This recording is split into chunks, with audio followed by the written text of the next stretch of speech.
দেখেই খেতে ইচ্ছা করছে। হে হাই এভরিওয়ান, তো ব্লিঙ্কিট ঘাটতে ঘাটতে আমি এমন দুটো জিনিস পেয়েছি which is a treat to the dessert lovers like us. তো প্রথম হলো এই হুক্কোর লিমো আইসক্রিমটা। অ্যাকচুয়ালি এই কোম্পানির আমচে আইসক্রিমটা তো খুব ভাইরাল হয়েছিল, তোমরা জানো। তো আমার মধ্যে একটু চুল মাছলো, তো আমি ভাবলাম এটাও ট্রাই করে দেখা যাক।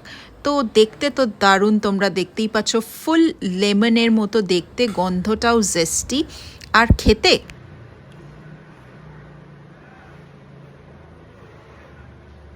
লিটারালি আই লাভড ইট। কারণ কি এটাতে অনেক কম মানে ওই ক্যারক্যারে মিষ্টি ভাবটা নেই, আর একটা প্রপার লেমন জেস্টি ফ্লেভার আছে। And so it's. আর সেকেন্ড জিনিসটা শুধু আমাদের ডেজার্ট লাভার্সদের জন্য না, বাট হেলথ ফ্রিক্সদের জন্যেও পারফেক্ট, কারণ এটা একটা চিজ কেক যার মধ্যে নো অ্যাডেড সুগার। এটা হলো গেটওয়ের খুব দারুণ একটা cheese cake ice cream. Too good.